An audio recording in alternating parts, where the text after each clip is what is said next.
Saya ngomong yang memang sudah diniatkan, belum beli atau mau menjual. Adalah kalau nggak mereka belum paham, mereka pernah punya pengalaman kurang baik, atau kompetitor. Itu saja. Ya, karena kalau Anda paham konsep Nagaya ke depan yang mau mengarah kemana, itulah kenapa pertanyaan paling powerful sebagai seorang individu yang bisa Anda tanyakan itu bukan apa, bukan what, tapi why. Kenapa? Coba Anda tanyakan kepada diri Anda sendiri atau kepada holder yang mengundang Anda. Kenapa Nagaya mesti ada backup emas? Kenapa Nagaya mesti pakai teknologi blockchain? Kenapa Nagaya mesti 50 juta? Kenapa mesti ada proyek? Kenapa didaftarkan di Singapura? Semua itu ada alasannya, ya. Ya, tapi itulah kenapa sebagai pembelajar sejati di Nagaya kami harapkan Anda ini menjadi seseorang yang cerdas. Seseorang yang cerdas itu adalah seseorang yang tidak pernah berhenti belajar. Ya, dan seseorang yang cerdas, pertanyaannya pun cerdas. Karena kualitas hidup Anda ditentukan dari kualitas pertanyaan Anda. Nah, jadi kalau pertanyaan Anda cerdas, Anda juga akan mendapatkan jawaban yang cerdas.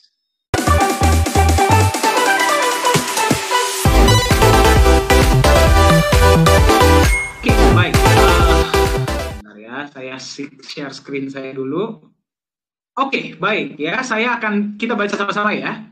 Dari Pak Fauzan Iksan. Tadi sebenarnya saya sudah ajak ya bagi teman kita yang mendapatkan pertanyaan ini, coba diajak Pak Fauzannya. Jadi bisa langsung dijawab di tempat ya. Jadi lebih puas. Ada nggak? Pak Fauzan, apakah ada bersama kita? Ada bersama kita? Kalau ada tolong angkat tangan ya. Saya ingin langsung menjawab kepada Bapak. Oh, sepertinya belum ada ya. Kalau ada tolong ya Pak ya, kirim via chat atau boleh angkat tangan. Jadi saya tahu Bapak bertanya, saya langsung jawab di depan Bapak ya, kepada Bapak. Tapi nggak masalah ya, ini direkam juga, nanti boleh dikirim kepada yang bersangkutan. Oke, baik. Kita baca pertanyaannya ya. Salah satu kelemahan Nagaya saat ini adalah dia belum teruji di market, mau sebagus apapun klaim dari developer maupun holder tentang Nagaya, tapi selama dia belum masuk ke market dan belum teruji, maka Nagaya belum bisa dikatakan kripto bagus. Oke, bagus pertanyaannya ya. Oke, kemudian problemnya, tadi kelemahan, sekarang problem. Oke, bagi yang saat ini sudah terlanjur memegang koin Nagaya adalah susah untuk dijual. Oke, kepada sesama holder Nagaya atau mungkin dikembalikan lagi kepada developer. Oke, saya catat ya beberapa poin-poinnya ya. Sulit dijual, sulit dikembalikan. Oke. Oke. Ini akan berdampak bagi orang yang tiba-tiba butuh uang lalu ingin menjual Nagayanya tapi tidak semudah membeli. Semoga bisa menjadi bahan pertimbangan. Wah, pertanyaannya luar biasa. Saya suka sekali pertanyaan seperti ini ya. Kenapa saya bilang saya agak bosan gara-gara ini sudah saya jawab ratusan kali. Tapi tidak masalah, kita akan bahas sama-sama ya. Oke, baik. Ada yang punya pertanyaan yang sama di sini? Boleh tolong angkat tangan?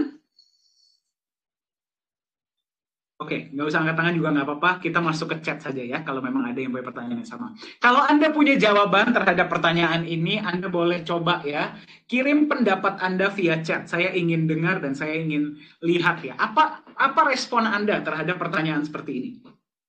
Ya, tapi sebelumnya izinkan saya memberikan sudut pandang saya terhadap pertanyaan ini dari sudut pandang manajemen ya. Baik.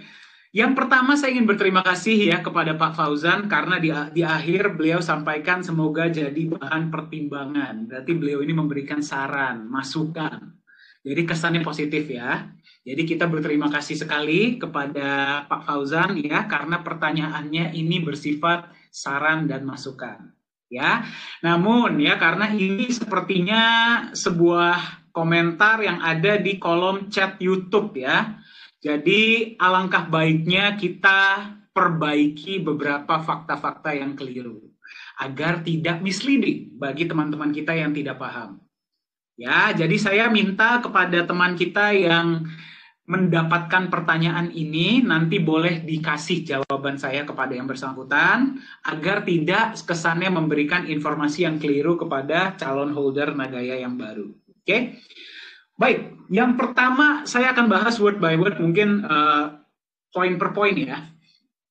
Salah satu kelemahan Nagaya saat ini adalah dia belum teruji di market. Oke, baik. Belum teruji di market itu adalah sebuah fakta. Ya, betul ya, karena memang Nagaya belum masuk market. Betul? Nah, tapi apakah ini sebuah kelemahan menurut Anda?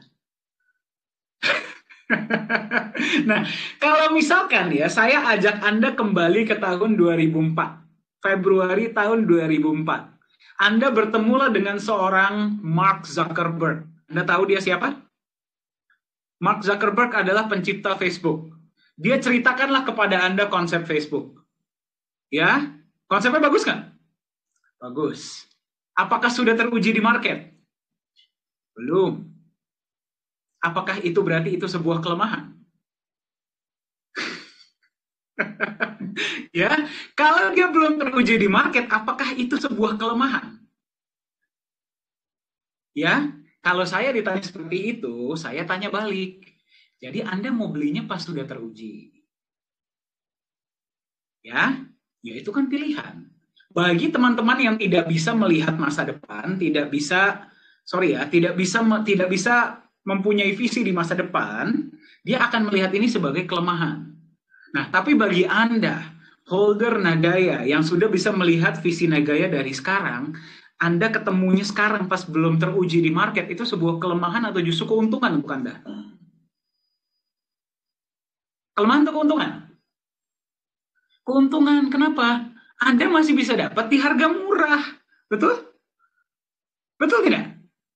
Ya, kalau semuanya pada bilang, semua sudah bilang, ya kalau belum teruji berarti kelemahan. Ya berarti tidak akan ada yang namanya investor awal. Betul tidak? Tidak ada yang namanya investor awal. Justru seorang investor sejati, dia cari sesuatu yang belum dilihat pasar. Dia beli di awal, pas kesempatannya masih ada, dia bisa dapat di harga murah. Ya, dia bisa dapat di harga murah, dia beli, dia lihat ini sebagai peluang, bukan sebagai kelemahan. Ya, Anda tahu tidak? Ya, kalau misalkan komentar ini datang ke seseorang yang bernama Peter Thiel. Ya, ada seorang angel investor, sekarang sudah jadi venture capital, namanya adalah Peter Thiel. Peter Thiel adalah seorang investor angel investor yang pertama kali memberikan dana $500.000 ke Facebook, ke Mark Zuckerberg. Dia ketawa ngelihat ini, Pak. Dia bilang, loh, justru karena belum ada yang lihat, belum teruji di pasar, saya mau masuk duluan. Betul nggak? Anda tahu nggak, seseorang bernama Eduardo Saverin. Pak Yohanes Chandra sering menyebut beliau. Eduardo Saverin sebelum Peter Thiel memberikan dana $30.000 kepada Mark Zuckerberg. Tapi dia bukan investor, dia berikan gara-gara dia adalah teman dan CFO pertama dari Facebook. Yang ujung-ujungnya ada permasalahan ya. Hari ini kekayaan seorang Eduardo Saverin itu adalah, kalau saya nggak salah ya, 2 atau 3 miliar dolar. Bahkan lebih besar daripada Peter Thiel. Ya, intinya adalah karena belum teruji di market, inilah kesempatan untuk Anda masih bisa dapatkan di harga awal. Betul nggak yang saya sampaikan? Masuk akal nggak? Ya, nah sekarang poin berikutnya adalah, apakah berarti semua yang belum masuk market itu peluang untuk Anda? Tidak. Tidak. Ya, kalau misalkan poinnya adalah ya udah Pak, berarti kalau semua belum terbukti ya berarti semua bagus. Tidak juga. Anda harus bisa memilih. Ya, Anda harus bisa memilih mana yang berpotensi bagus dan mana yang berpotensi tidak. Nah, sekarang Anda harus paham kriterianya dari mana. Mana yang sudah terbukti bagus, mana yang akan terbukti bagus, mana yang tidak. Ya, simpelnya seperti ini. Ya, kalau Anda ingin melihat masa depan, ya, kalau Anda ingin melihat masa depan, Anda harus melihat masa lalu. Ya, Anda pelajari pola-pola perusahaan yang berhasil itu seperti apa. Ya, biasanya perusahaan-perusahaan yang berhasil, Perusahaan-perusahaan yang terbukti sukses adalah mereka itu pasti punya pola. Polanya apa? Yang pertama, mereka punya manajemen risiko yang baik. Mereka punya manajemen yang baik, yang kompeten. Mereka punya produk yang bagus. Mereka punya konsep yang masuk akal. Ya, produk yang bagus dan dibutuhkan masyarakat. Mereka punya legalitas dan transparansi yang jelas. Manajemennya punya integritas. Betul nggak sih? Perusahaan-perusahaan hari ini yang menjadi perusahaan-perusahaan raksasa, ya, Anda coba deh baca sejarah mereka. Anda coba baca sejarah mereka. Dari awal, semua pola-pola itu mereka lakukan. Kalau mereka tidak lakukan, mereka tidak akan menjadi besar untuk waktu yang lama. Betul? Betul tidak? Kalau perusahaan-perusahaan ini tidak punya pola-pola tersebut, ya, manajemen yang baik, produk yang bagus, punya integritas, legalitas, dan transparansi yang jelas, dan segala macam, mereka tidak akan menjadi perusahaan besar.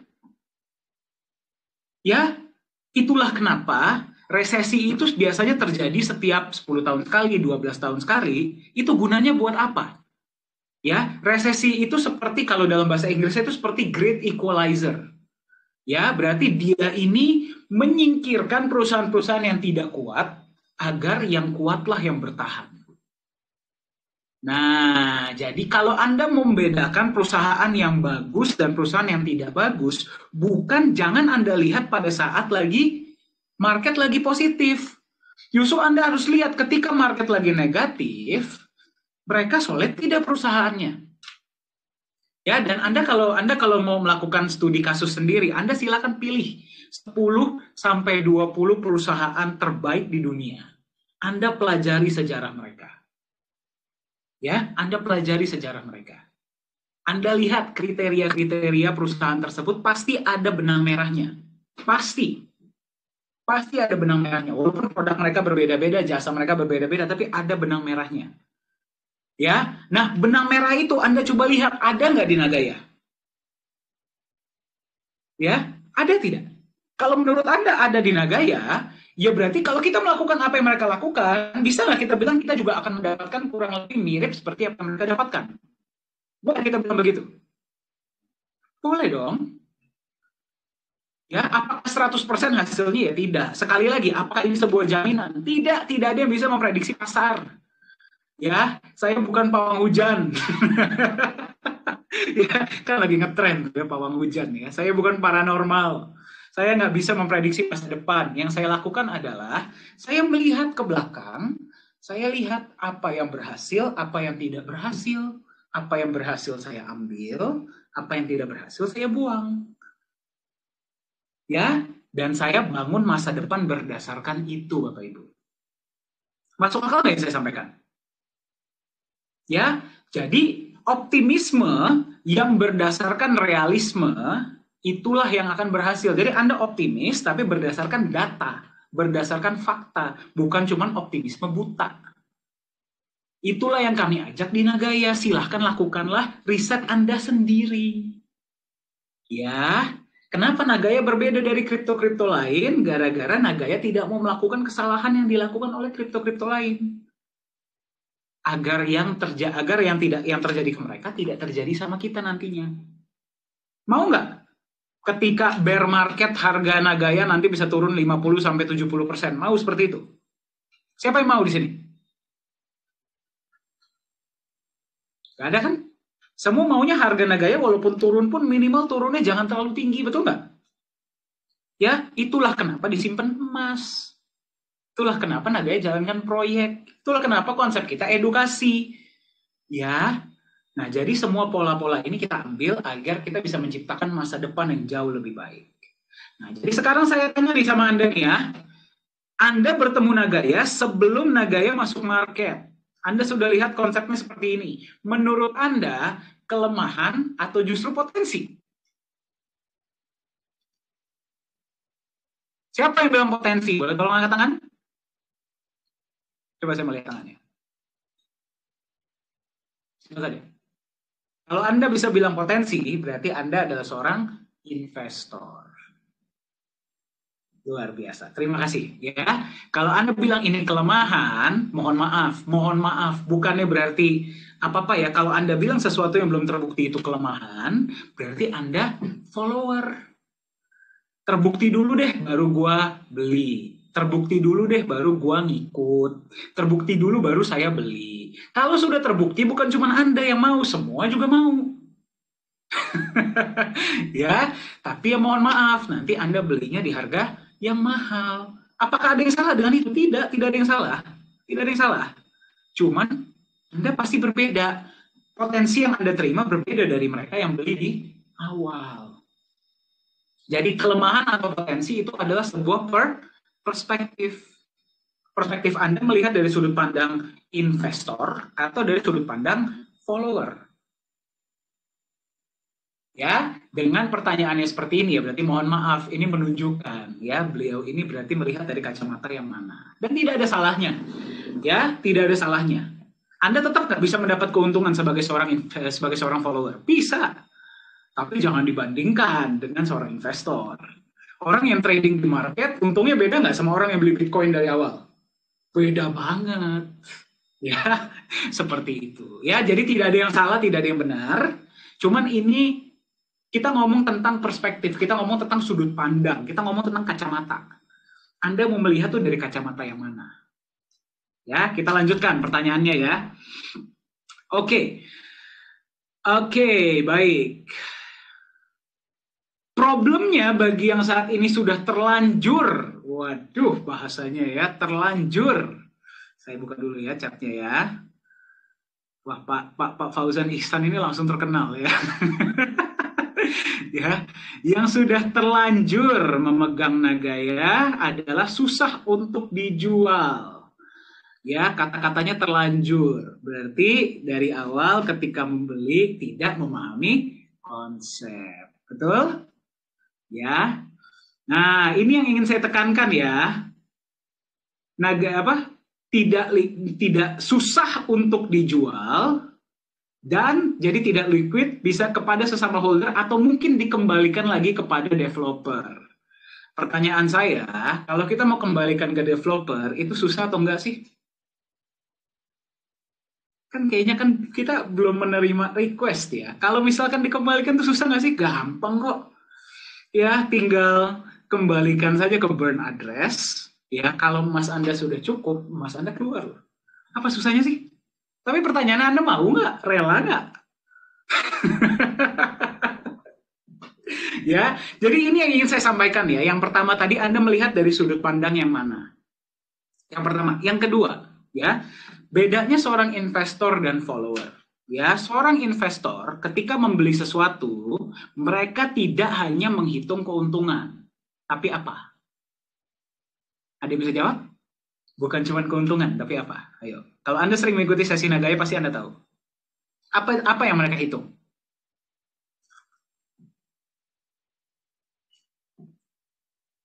Yes, tepat sekali. Mereka bukan cuma menghitung keuntungan, tapi mereka juga hitung resiko. Jadi mereka tahu ketika dia masuk ke sebuah aset, beli sebuah aset, dia sudah tahu resikonya adalah seperti ini. Sampai ini terjadi begini. Ya, seorang follower hanya mau terima keuntungan saja, tapi nggak mau terima resiko. Betul? Seorang investor kalau beli sesuatu bukan cuma yang dilihat untungnya, tapi juga dia sudah paham resikonya apa. Saya cuma punya satu pertanyaan ya. Saya doakan di sini Anda semua sudah punya rumah ya, amin ya.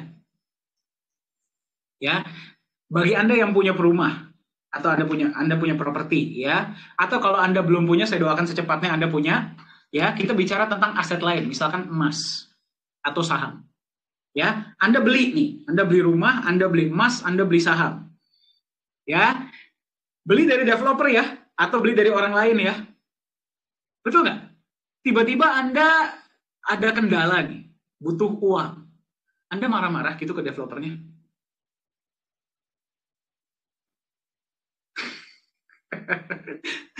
Anda coba marah-marah ke developernya, saya mau kembalikan tapi nggak bisa, saya lagi butuh uang gini gitu. Anda marah-marah sama mereka.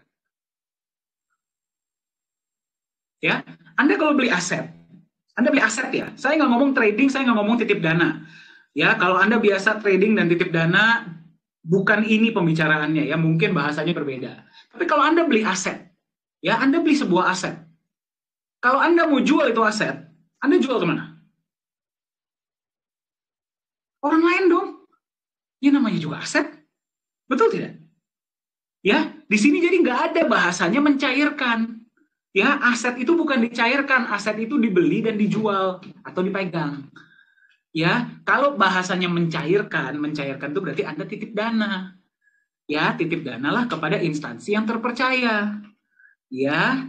Nah, jadi kalau misalkan ini dibilang sebuah problem, ya mohon maaf ya sekali lagi berarti teman kita Pak Fauzan ini nggak paham aset. Ya, mungkin beliau terbiasa titip dana, terbiasa trading. Sekali lagi tidak ada salahnya. Tidak ada salahnya. Ya, nggak ada salahnya trading, namun jangan disamakan titip dana dan beli aset. Beda, Bapak Ibu. Anda kalau beli aset, kita beli aset itu buat apa sih? Kita beli sesuatu, aset yang kita harapkan nilainya akan naik toh. Setelah itu ya Anda mau jual terserah, Anda mau pegang terserah. Ya, asetnya sudah punya Anda. Nah, tapi kalau Anda pegang aset dan Anda ingin jadikan uang, apa yang Anda lakukan? Apa yang Anda lakukan? Ya, ya Anda jual dong ke orang lain. Gak mungkin dong Anda datang ke misalkan Anda beli saham nih, ya saham bank ABC gitu contohnya ya, saya nggak mau pakai nama asli deh ya. Bank ABC gitu, Anda beli sahamnya, giliran Anda punya uang, Anda datengin kantor pusatnya, saya punya sahamnya, saya mau kembalikan dong. Bisa begitu? Ya, jadi mohon dipahami ya, mohon dibedakan di mana aset, di mana titip dana. Ini sangat berbeda. Anda harus bisa tahu bedanya itu di mana. Ya kalau memang masih belum paham, belajar. Kita buka sesi, ya kita buka sesi gratis kok, semua orang boleh join. Ya di sini kalau yang belum beli Nagaya pun silahkan. Ini seperti kuliah gratis, betul nggak sih? Ya, voice chat tuh 3 kali seminggu. Ya sekarang Zoom meeting walaupun cuma 2 kali, tapi lumayan ya, isinya daging semua. Gratis ya. Nggak ada ya masuk perlu bayar pakai satu Nagaya gitu, nggak ada kan? Apa perlu kita bikin berbayar di Zoom meeting? Gratis siapapun boleh join. Ya, jadi ikutlah, nggak apa-apa ikut belajar, nggak masalah.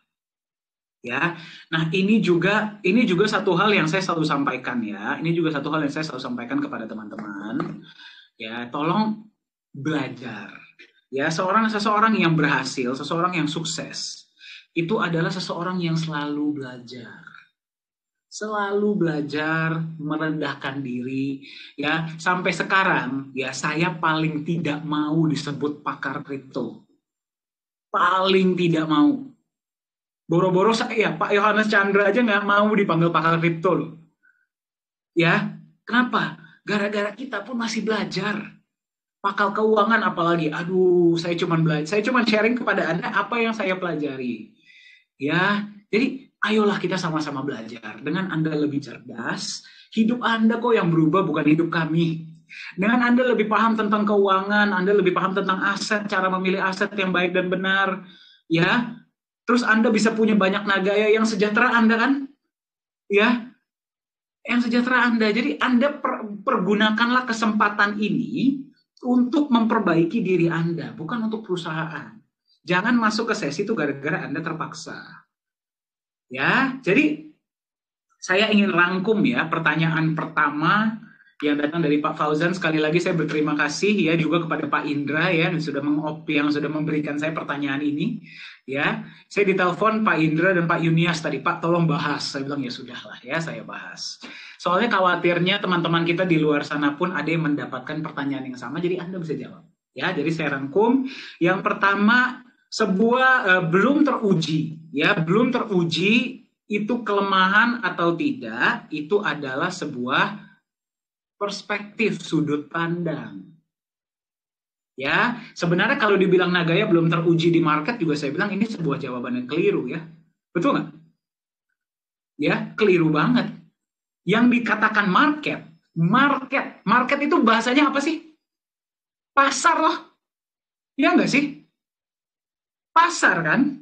Ya, Kalau misalkan Nagaya belum dibikin, bolehlah dibilang belum teruji di market. Kita sudah terjual 5.100.000 koin loh. Sudah dimiliki oleh market loh. Anda ini holder Nagaya bukan market apa? Anda juga termasuk market kan? Pasar toh? Anda sudah terima benefit dari Nagaya kan? Siapa yang sudah terima? Coba saya mau lihat. Siapa saja?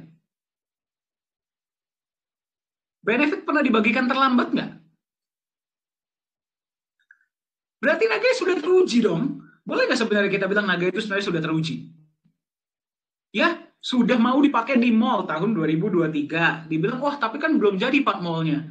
Ya, kalau mau nunggu jadi ya, waduh saya agak ngeri tuh ya, nanti harga Nagaya sudah berapa ya. Ya, terus kemudian sudah mendapatkan penghargaan dua. Ya, saya kemarin dengar mau ada satu lagi. Anda yang ikut Nagaya Today itu pasti dengar tuh ya, Profesor Jung bilang mungkin mau ada satu lagi. 3, ya, utilitas sudah ada 4, penjualan sudah 5 juta, holder sudah ada 50.000 lebih. Itu bahkan sebelum masuk exchanger ya, jadi kita bedakan dulu exchanger dan market ya, sedikit ya. Itu terbukti bukan di market? Ya, teruji nggak di market? Ya, satu lagi parameter. 4 tahun kita sudah berada di market. Tanda kutip ya, Nagaya sudah berada di market 4 tahun. Perusahaan ada yang datang dan pergi ya. Yang cantik-cantik, yang kelihatannya cantik di luarnya saja, banyak yang datang dan pergi. Kita masih ada kan? Ya, crypto winter sudah kita lewatin berapa kali Bapak Ibu? 2 kali atau 3 kali ya berarti ya. Masih ada kan kita? Berarti itu apa kalau bukan teruji di market? Ya, nah tapi kalau memang definisinya adalah exchanger ya memang belum masuk. Ya, tapi Anda mau tunggu masuk atau Anda mau beli sekarang, itu terserah Anda. Terserah masing-masing. Ya, kemudian tidak bisa dijual. Ya, ini juga keliru ya. Nagaya bisa nggak sih dijual peer-to-peer? Sudah bisa belum dari sekarang? Bisa. Ya, nah kalau dibilang tiba-tiba saya butuh uang gimana Pak? Ya itu adalah resiko Anda. Nggak usah deh Anda beli Nagaya, Anda hari ini beli emas deh. Ada nggak sih besok kemungkinan Anda butuh uang? Ada kan? Terus Anda salahin yang bikin emas gitu. Ya, itu adalah resiko. Anda kalau beli aset, ada untung, ada resiko. Ya, kita jadilah orang dewasa. Jangan cuma maunya untungnya saja. Paham ya? Kita juga harus paham resiko. Anda beli aset, Anda sudah harus pahami. Saya beli aset ini gara-gara apa? Saya mau mendapatkan keuntungannya di masa depan. Ya, saya mau nilai uang saya terjaga dari inflasi. Saya mau terima benefitnya dari proyek. Saya mau nanti bisa pakai di mall. Misalkan, ya, keuntungannya kan, kita beli ketika mau keuntungannya kan, ya, ketika Anda lagi menghadapi masa-masa sulit, ingat kenapa Anda beli itu aset. Itulah tanda-tanda orang dewasa. Ya, jadi paham ya? Jadi di sini kalau misalkan Anda lagi butuh uang, ya mohon maaf, salah Nagaya di mana? Semua orang pasti butuh. Ya, cuman kembali, seseorang yang paham investasi, dia beli aset bukan cuman untuk keuntungannya, tapi dia juga paham resiko. Itulah kenapa seorang investor sejati bisa mendapatkan aset di harga murah. Dan mereka tetap pegang karena mereka paham kenapa mereka beli. Bukan cuman karena mau mengikuti tren, mengikuti arus, mengikuti FOMO. Ya, terus kemudian ya itu saja. Ya, semoga menjawab ya, setengah jam sendiri saya jawab satu pertanyaan doang. Ini nggak boleh seperti ini ya. Masih ada beberapa pertanyaan lagi yang mesti saya bahas ya. Tapi semoga menjawab ya. Menjawab? Clear ya?